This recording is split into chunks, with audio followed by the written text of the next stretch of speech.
Hello everyone, welcome to my channel. I hope you all are doing good. So my dear students, आप सबका पहले तो तहे दिल से बहुत बहुत शुक्रिया आपका जुड़ने के लिए। ये जो हमारा टाइम गया ये काफ़ी अच्छा गया। मैंने आपको जो है आपने कई बहुत अच्छे से एक्टिवली पार्टिसिपेट किया सेशंस में और अपने डाउट्स भी क्लियर किए। मेरे को भी बहुत कुछ आप लोगों से सीखने को मिला। हम लोगों ने एक काफ़ी ब्यूटीफुल जर्नी रही है इन दिनों की।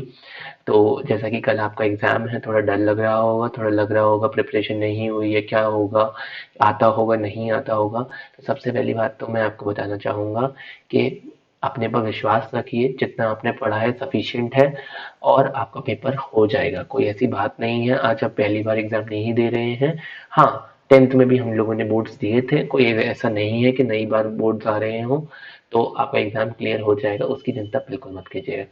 आज का जो सेशन है वो हमारी कुछ इम्पोर्टेंट छोटी मत जो है बहुत ही इम्पोर्टेंट चीज़ें जो हम डिस्कस करने वाले हैं, छोटी छोटी रहेंगी। आपको ऐसा नहीं लगेगा कि कुछ खास बता रहे हैं, पर यकीन मानिए अगर आप उन बातों को फॉलो करते हैं तो आपके एग्जाम में 5 से 7 नंबर बढ़ने के काफ़ी ज़्यादा चांसेस हो जाएंगे।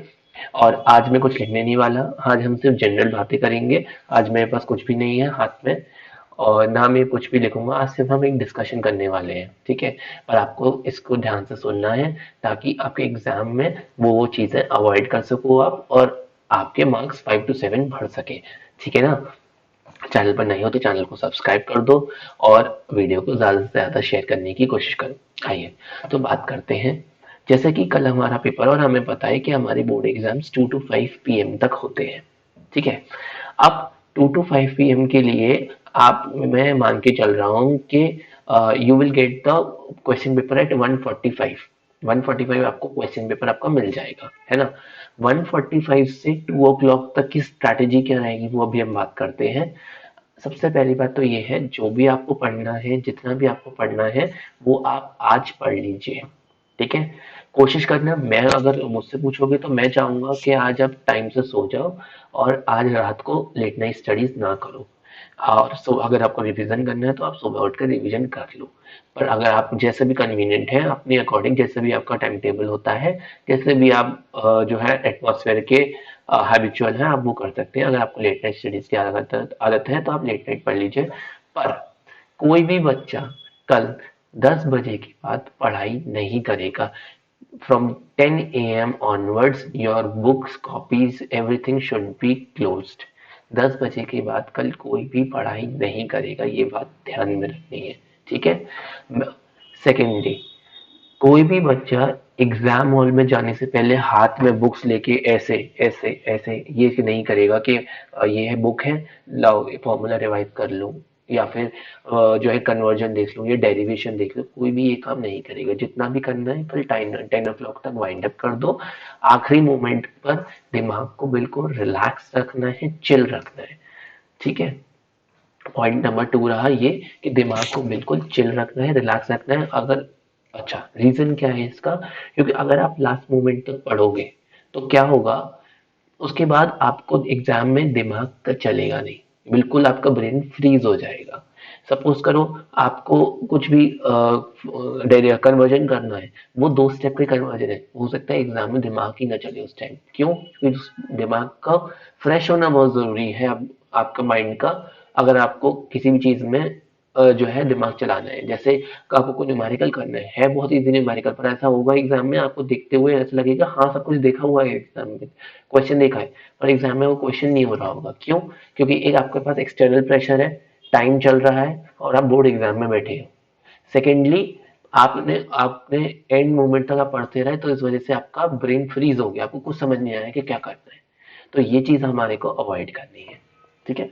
2 बातें ये हो गई। तीसरी बात है, आपको प्रॉपर स्लीप लेनी है 7 to 8 आवर्स। अब आप वो किसी नाइट में लो, डे में लो, जो भी लो, आपको 8 hours sleep, minimum 7 hours sleep लेके जाना है कल। अगेन उसका रीजन यही है ताकि आप एफिशिएंटली आपका ब्रेन वर्क कर सके एग्जाम टाइम में, ठीक है। तो आपके 3 पॉइंट डिस्कस हो गए हमारे, ओके।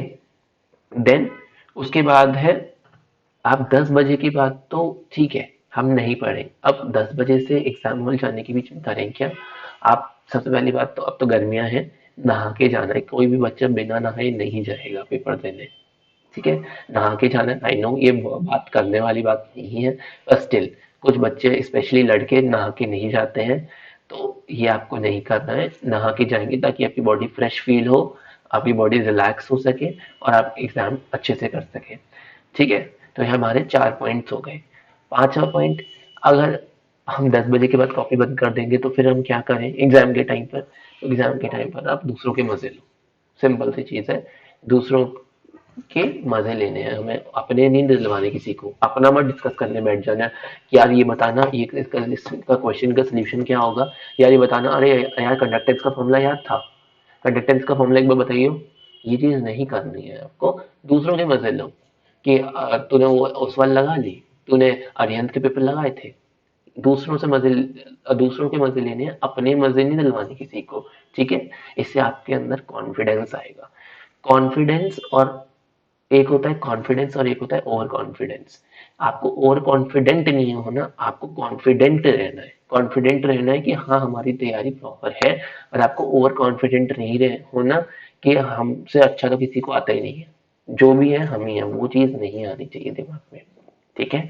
तो ये 5 पॉइंट्स हो गए। नेक्स्ट पॉइंट आपका जो है वो है खाने के बारे में। खाने के बारे में क्या? खाने के बारे में ये है कि कोई भी आज से लेके कल एग्जाम होने तक फास्ट फूड नहीं खाएगा, ठीक है। You will not eat junk food, fast food, and जो है कुछ भी ठंडी चीज, कोल्ड ड्रिंक्स, आइसक्रीम्स, ये बंद रहेगी कल तक के लिए। सेकंड चीज है, कोई भी बच्चा कल सुबह, आप नॉर्मली आप लोग ब्रेकफास्ट और लंच दोनों करके जाओगे क्योंकि 5 बजे तक एक एग्जाम है, तो आप लंच भी करोगे। पर अगर आप ब्रंच कर रहे हो या फिर आप लंच कर रहे हो, जो भी कर रहे हो आप, आपको हैवी मील नहीं लेना है। पहली चीज है कुछ भी ठंडा या जंक फूड नहीं खाना है। सेकंड चीज है आपको हैवी मील नहीं लेना है। You will not eat fried food, या फिर जो बहुत ही ज्यादा वैसा फूड होता है, जो आपका स्पाइसी फूड होता है, ये सब आपको नहीं लेना है। जंक, स्पाइसी, ऑयली, ये ऐसे सारे खाने नहीं लेने। अगर मैं प्योर हिंदी में बताऊं तो आपको तामसिक आहार नहीं खाना है, सात्विक आहार करना है। You have to eat simple light food. अब इसका क्या रीजन है? और चौथी चीज है आपको राइस, कर्ड, ये सब चीजें थोड़ा अवॉइड करना। अब इसका क्या रीजन है मैं बता देता हूँ। इसका रीजन ये है कि अगर आप फ्राइड फूड लोगे, अगर आप हैवी फूड लोगे, अगर आप राइस कर्ड लोगे, तो आपको इससे एग्जाम के टाइम पर नींद आएगी। क्योंकि जो हमारा टाइम होता है 2 o'clock का, या दोपहर का जो टाइम होता है खाना खाने के बाद, वो सोने वाला जैसा टाइम होता है, खाना खा के नींद आ रही होती है दोपहर में। और अगर नींद आ रही होती है और आप अगर उस टाइम पे आप एग्जाम देने बैठोगे, तो हो सकता है आपको एग्जाम, आप सोओगे तो है नहीं, वो एग्जाम चल रहा है, पर आपका ब्रेन उतना एफिशिएंटली काम नहीं करेगा जितना उसे करना चाहिए। तो आप उस टाइम पे नींद ना आए या और ब्रेन इफेक्टिवली एफिशिएंटली काम करे, उसके लिए आप ये 4 तरह की चीजें अवॉइड करोगे। फ्राइड फूड, फ्राइड और heavy food, ice cream, cold drinks, curd and rice, और फोर्थ है आपका स्पाइसी एंड जंक फूड। ये आप अवॉइड करोगे, ठीक है। आप एग्जाम देने के बाद आगे पिज्जा खाओ, बर्गर खाओ, कोक पियो, आप आइसक्रीम खाओ, आप कुछ भी खाओ, पर आप एग्जाम से अब से लेकर एग्जाम टाइम तक ये सब चीजें अवॉइड करोगे। आइसक्रीम, कोल्ड ड्रिंक इसलिए ताकि आप एग्जाम में बीमार ना हो जाओ, क्योंकि वेदर चेंज हो रहा है। 6 पॉइंट हो गए। 7वां पॉइंट है, आप एग्जाम, वेदर चेंज हो रहा है, आप जो है फैन यूज नहीं करोगे। जो नॉर्थ इंडिया में बच्चे हैं उनके लिए बता रहा हूँ अभी के लिए, क्योंकि वेदर चेंज हो रहा है, अब गर्मी बहुत पड़ रही है, और आपको ये नहीं होगा, क्योंकि वेदर चेंज हो रहा है, बीमार होने के पूरे पूरे चांसेस हैं। तो आप कोई भी रिस्क नहीं ले सकते अपनी हेल्थ के साथ, जैसे कि हाफ स्लीव्स में घूमना, फैन चलाना, एसी चलाना, ये सब अभी यूज नहीं करोगे इतने। थोड़ा सा कंट्रोल कर लो आपको। हाँ, आप हाफ में घूम लो, पर आप ये फैन, एसी, इन सब मैक्स से मैक्स आप फैन यूज कर सकते हो, पर एसी या कूलर यूज नहीं करोगे, ठीक है। आपको अपनी हेल्थ का भी ध्यान रखना है। ये हो गए हमारे 7 पॉइंट्स, ठीक है। ये सब हम जनरल बातें कर रहे हैं, ऐसा कुछ नहीं है। नेक्स्ट है, अब आपको जो है नेक्स्ट चीज है एग्जाम में जाते टाइम क्या करें। अब हमने आज पढ़ लिए, हम सो गए, सुबह उठे, हम नहा लिए, नहाने वाली बात हो गई, हमने रिवाइज कर लिया, अपने पेपर देने की जाने के लिए हुए। आपको लाइट क्लोथ्स पहन के जाने हैं। ऑब्वियसली यूनिफॉर्म ही पहन के जाओगे, कोई ऑप्शन नहीं है। ऑब्वियसली स्वेटर्स वगैरह, स्वेटर्स जो है आपके ब्लेजर्स ये सब अवॉइड कर, जो है अगर मेरे को नहीं लगता कि कोई भी स्कूल अब बोल रहा होगा स्वेटर्स पहनने को। पर अब ये क्योंकि दोपहर का टाइम है तो आप पेपर देते टाइम स्वेटर्स ब्लेजर्स नहीं पहनना, और जो है शर्ट भी कोशिश करना आप हाफ स्लीव के पहनो, ताकि आपको एग्जाम लिखने में दिक्कत ना हो, हाथ आपका चले अच्छी तरह से। तो अगर आप स्वेटर्स वगैरह पहने होंगे तो थोड़ा अनकंफर्टेबल लगता है, बस इसलिए। और गर्मी ना लगे एग्जाम देते टाइम, ये सब चीजों के लिए आप ध्यान रखना। वाटर बॉटल अपनी आप सब लोगों को लेके जानी है। एग्जाम के टाइम में पानी पीते रहना है, पर इतना नहीं पीना कि वॉशरूम जाने के वो नौबत आ जाए और बार बार वॉशरूम जाने से टाइम वेस्ट हो जाए। ऐसा नहीं करना है, आपको पानी पीते रहना ताकि आपकी बॉडी हाइड्रेटेड रहे। ठीक है। और लाइट क्लोथ्स पहन के जाने हैं, और एग्जाम देते टाइम भी स्वेटर्स वगैरह ही सब रिमूव कर देना। फुल शर्ट है तो हाफ कर लेना, उसे फोल्ड कर लेना, और हाफ है तो आप हाफ पहन के जा सकते हो, वो प्रेफर रहेगी। ये हो गया। एग्जाम जाते समय आपकी जो किट है या पेंसिल बॉक्स है, 12th वालों के पास जनरली पेंसिल बॉक्स नहीं रहता, वो पेन भी दूसरों से मांग के लेते हैं, वो बात तो मुझे भी पता है। पर कल आपके पास किट होनी चाहिए। उस किट के अंदर क्या होना चाहिए? You should have one pencil, one eraser, one sharpener, one scale, two blue pens and one black pen and one ball blue pen. ये आपके पास इतना सामान आपकी किट में होना ही चाहिए एट एनी कॉस्ट। ठीक है। स्केल पेंसिल ये सब किस लिए? डायग्राम्स बनाने के लिए। डायग्राम की लेबलिंग आप पेन से करेंगे पर डायग्राम आप पेंसिल से बनाएंगे। अगर कुछ भी आपको एक्सप्लेन करना है तो सबसे एफिशिएंट एफिशिएंट तरीका होता है डायग्राम के थ्रू एक्सप्लेन करना। ठीक है। उसके बाद आपकी जो पहली शीट होती है पेपर की, उसके अंदर आपके लिखा होता है fill with ball point pen only, ये लिखी रहती है एक लाइन। तो आपको वो वाली जो डिटेल्स हैं और सिग्नेचर जो करने होते हैं वो सब आप ब्लू बॉल पॉइंट पेन या ब्लैक बॉल पॉइंट पेन से करेंगे। और आपको पेपर जिस भी पेन से लिखना है लिखेंगे, वो उसके लिए आपकी मर्जी है। किसी मैं कहूंगा अगर मुझसे पूछोगे तो जेल पेन से पेपर लिखो, क्योंकि बॉल पेन से राइटिंग खराब होती है। तो जेल पेन से लिखोगे तो पेपर साफ लिखा जाएगा। ठीक है। 8 पॉइंट हो गए, या फिर जितने भी पॉइंट हो गए, मैंने काउंट नहीं करे। नेक्स्ट पॉइंट है पेपर लिखते टाइम आप, अच्छा, ये तो हमारी किट हो गई और हमारा एडमिट कार्ड आपको लेके जाना है। आपको ध्यान से एडमिट कार्ड रखना है, अपनी किट रखनी है, अपने आपको वाटर बोतल रखनी है। ये तीन चीजें तो आपको लेके ही जानी है। ठीक है। आप देख लेना, चेक कर लेना जाने से पहले। उसके बाद एग्जाम के जो पेपर है, पेपर में आप आंसर कैसे लिखोगे? सपोज आपका इस तरह का आपका एक वो होता है, आपकी आंसर शीट होगी। तो आप क्वेश्चन नंबर जहां भी डालोगे सबसे पहले तो क्वेश्चन नंबर चेक कर लेना, क्वेश्चन का क्या नंबर है, और हर आंसर उस क्वेश्चन के साथ ही देना है आपको। सेक्शन ए के अंदर ही अटेम्प्ट करना, सेक्शन बी के अंदर ही अटेम्प्ट करना, सी के अंदर ही, डी के अंदर ही। ऐसा मत करना क्वेश्चन वन आपने सेक्शन ए के 10 क्वेश्चन कर लिए, फिर सेक्शन डी के 10 क्वेश्चन कर लिए, फिर सेक्शन बी के 5 कर लिए, फिर दोबारा से उस पर आ गए। ऐसा नहीं करना है आपको, आपका पेपर एग्जामिनर काट देगा, मैं बता रहा हूँ। एग्जामिनर फ्रस्ट्रेट हो जाता है क्योंकि उसे कॉपी चेक करनी होती है, और इतनी सारी आपको वो आपके आंसर नहीं दिखेगा कि आपके 4 पार्ट यहाँ है, 4 पार्ट 10वें पेज पर है। ऐसा नहीं करना है आपको। अगर आप सेक्शन ए अटेम्प्ट कर रहे हो तो पूरा सेक्शन ए आप उसी में अटेम्प्ट करोगे, और अगर आपको कोई क्वेश्चन नहीं आता है तो उसके लिए स्पेस छोड़ दो। सेक्शन डी अटेम्प्ट कर रहे हो तो पूरा सेक्शन डी एक जगह पर होना चाहिए। सेक्शन डी आपका सेक्शन सी के बाद नहीं आना चाहिए, सेक्शन डी का कोई क्वेश्चन। ठीक है। तो ए बी सी डी जो भी आप पहले अटेम्प्ट कर रहे हो आपका फ्रीडम है, पर पूरा सेक्शन आपको एक ही जगह अटेम्प्ट करना है। ऐसा मत करना कि कहीं और किसी का पार्ट कर दो। ये चीज का ध्यान रखना खास करके। अगर आपको नहीं आता तो स्पेस छोड़ दो। आधे पैराग्राफ में आपको लगता है एक पैराग्राफ छोड़ दो। आपने पे किया है आपकी आंसर स्क्रिप्ट और क्वेश्चन पेपर के लिए, आप सिर्फ जितने आपको यूज करनी है उतने यूज करो। ठीक है। पर आपको एक ही क्वेश्चन, एक ही सेक्शन को एक ही जगह अटेम्प्ट करना है, आपको मल्टीपल जगह अटेम्प्ट नहीं करना है। इतनी बात क्लियर है? आई होप क्लियर हो गई होगी। नेक्स्ट चीज है आपको कॉन्टिन्यूशन शीट्स जो है उसका कॉलम आता है कि नंबर ऑफ कॉन्टिन्यूशन शीट्स या फिर सप्लीमेंट्री शीट्स यूज्ड। आपको चेक कर लेनी है कि आपकी कितनी सप्लीमेंट्री शीट्स हैं।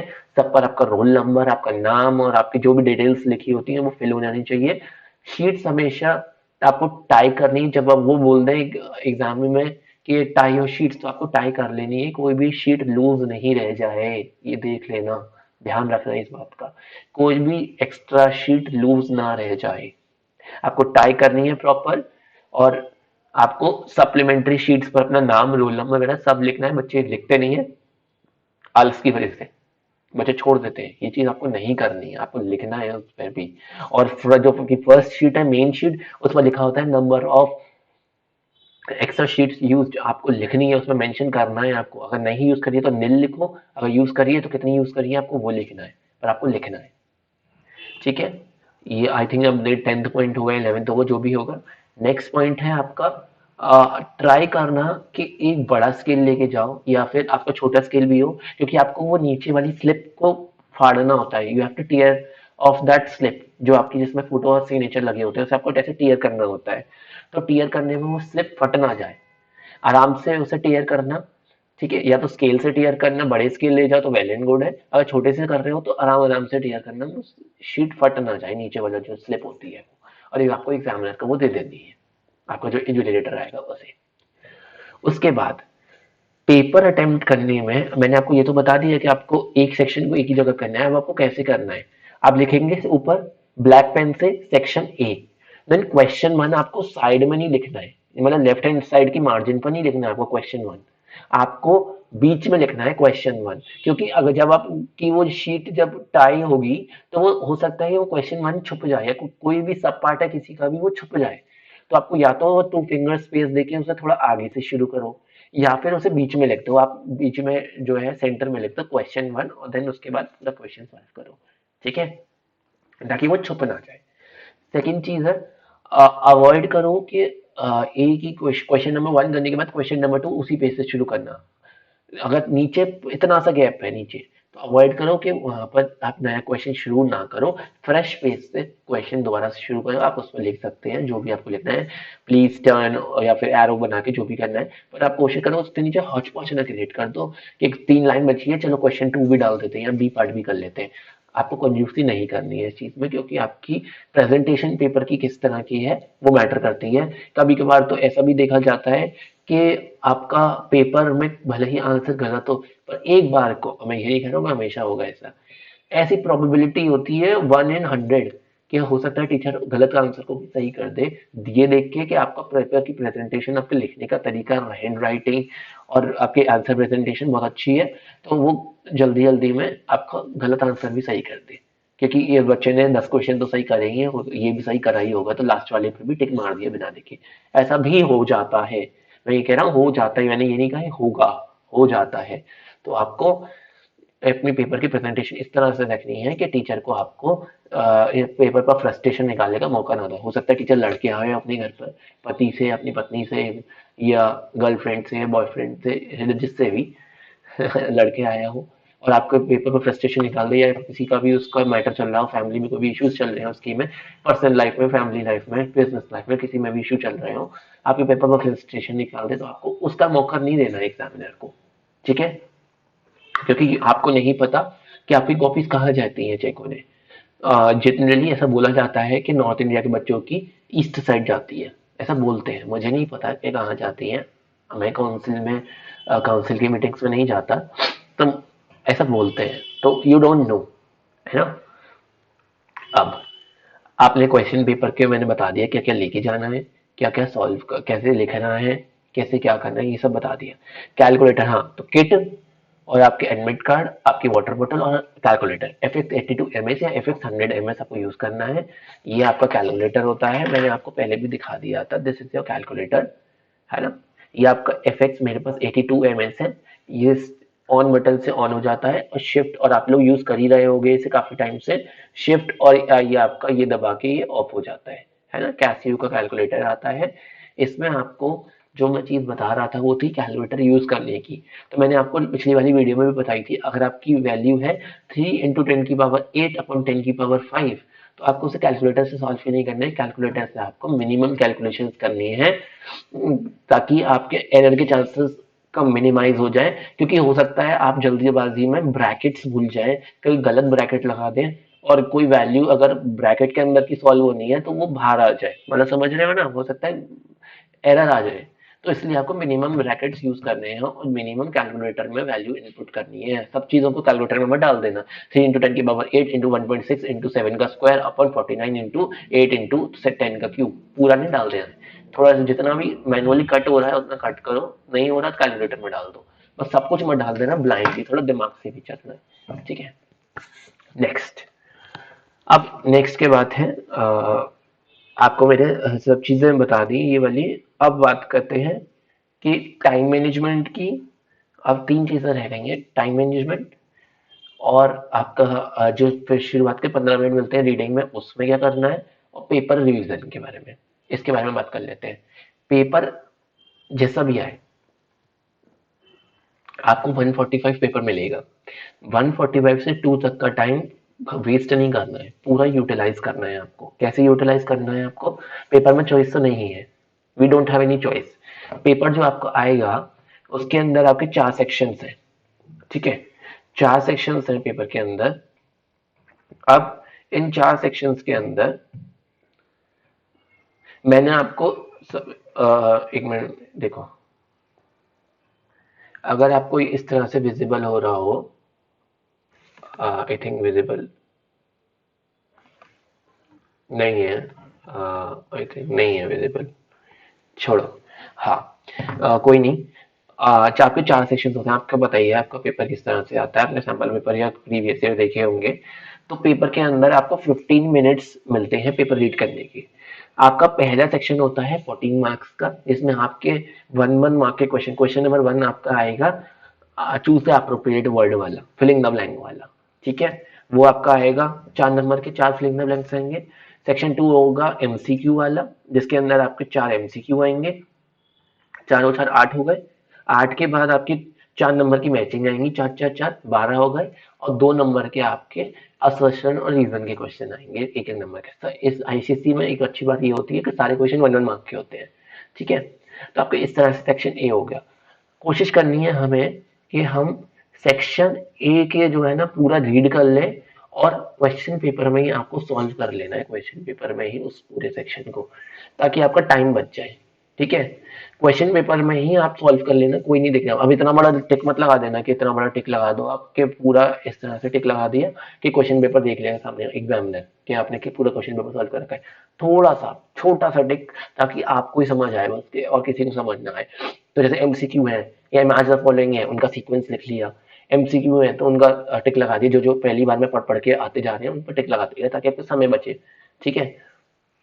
और फर्स्ट रीडिंग में आपने इतना कर लिया, सेक्शन ए आपको पूरा सॉल्व कर लेना है। असर्शन रीजन नहीं आ रहे हैं तो एक बार रीडिंग लगा लो। रीडिंग लगा के पहली रीडिंग लगाओगे तो आपको क्या पता हो जाएगा, ये आइडिया हो जाएगा कि कौन कौन से चैप्टर से क्वेश्चन आया हुआ है और कौन कौन से टॉपिक से आया है। तो आपके दिमाग में वो आ जाएगा कि हमने ये वाला टॉपिक उस पेज पर बुक में इस वाली पैराग्राफ में पढ़ा था, या नोट्स में, या फिर प्रैक्टिस सेशंस में, रिवीजन क्वेश्चंस में हमने यहाँ देखा था। आपके दिमाग में वो याद आ जाएगा आपको उस चीज से। देन आपका सेक्शन बी आ जाता है 20 मार्क्स का, जिसमें आपके 2 मार्क्स के क्वेश्चन होते हैं सारे। इसमें आपकी रीजनिंग क्वेश्चन, छोटे छोटे न्यूमेरिकल्स, छोटी छोटी इक्वेशन बैलेंसिंग, या फिर आपके जो है ऑर्गेनिक के कन्वर्जन का क्वेश्चन, या फिर केमिकल टेस्ट के क्वेश्चन, ये आ जाते हैं, ठीक है। ये आ जाते हैं आपके। उसके बाद सेक्शन सी आता है 21 नंबर का, उसमें आपके आ जाते हैं 3 मार्क्स के क्वेश्चन 7।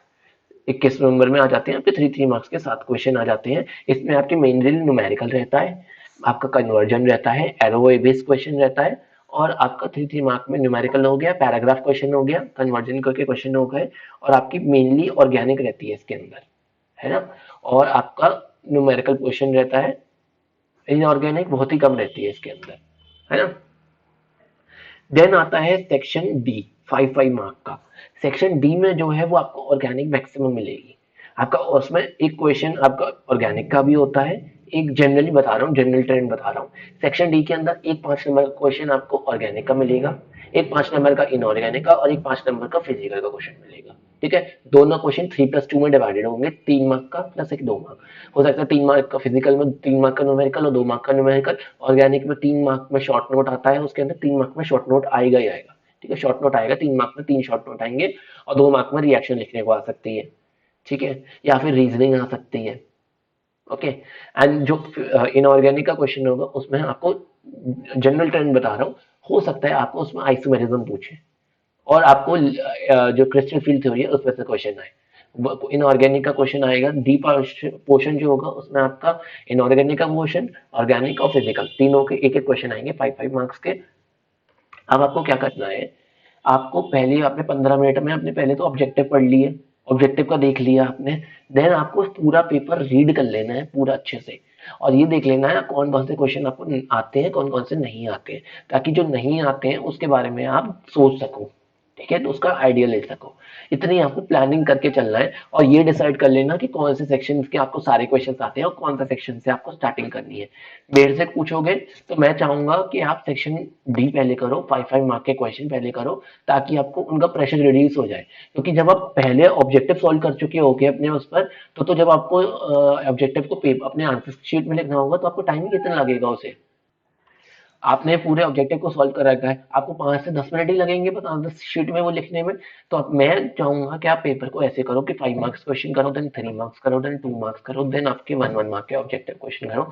ये मेरा मतलब हर एक का व्यूज में अलग है, मैं आपको इसमें कोई वो नहीं बोलूंगा कि आप ऐसे करो, मैं आपको कोई डायरेक्शन नहीं दूंगा।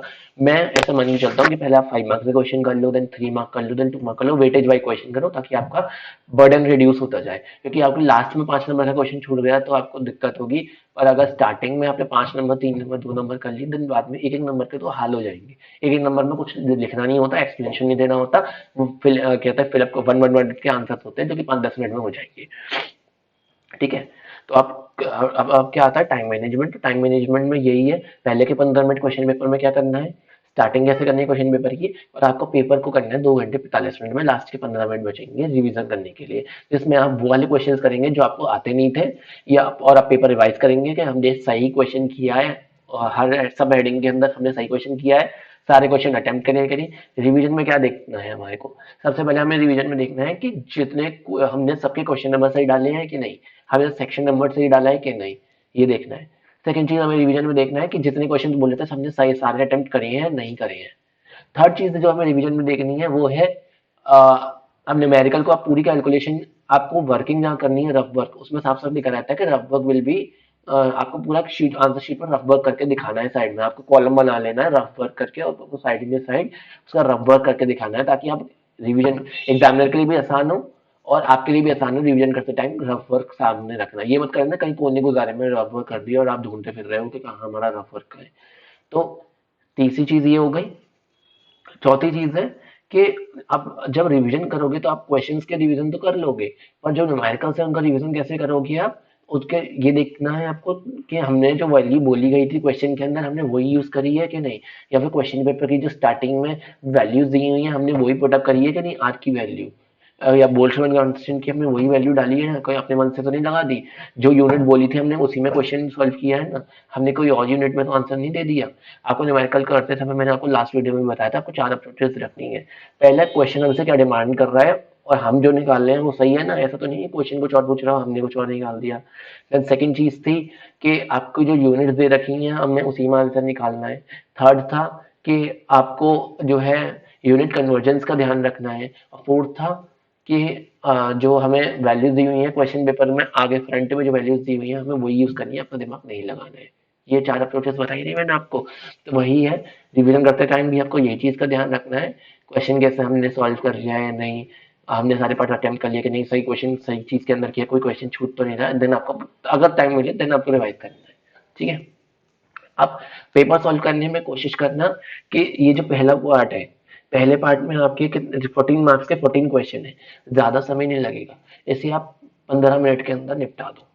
पहला पार्ट जो है 15 मिनट के अंदर निपटा दो, आपके 4 फिलिंग द ब्लैंक्स है, ये हो जाएंगे 5 मिनट के अंदर आपके 4 ये हैं 1 वर्ड, ये हो जाएंगे 2-3 मिनट में, 4 मिनट में, 9 मिनट, 9 मिनट के अंदर 2-2 मिनट में आपकी रीजनिंग हो जाएगी, 2 मिनट में आपकी मैच द फॉलोइंग हो जाएगी 11 मिनट, और आप 4-5 मिनट के अंदर अपने असर्शन रीजन कर लो, तो आपका 14 नंबर का पोर्शन 15 मिनट के अंदर निपटा देगा, ठीक है। अब बचा हमारे पास 2.5 घंटा, 2.5 घंटा बचा, पहला 15 minute revision 15 minute section A, अब 2.5 घंटा बचा।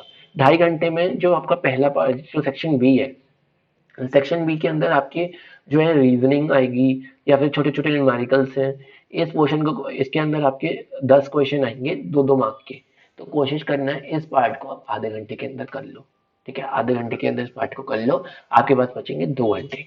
2 घंटे के बाद 3 नंबर के 3-3 मार्क्स के 7 क्वेश्चन आएंगे, ठीक है ना। अब उन 7 क्वेश्चन में आप जो है आपके 2 घंटे बचेंगे, तो आप कोशिश करना आप उस पार्ट को 1 घंटे के अंदर निपटा दो, ठीक है। 1 घंटे के अंदर आप वो वाला पार्ट कवर कर लो, क्योंकि उसमें 3-3 मार्क्स के क्वेश्चन होंगे, है ना।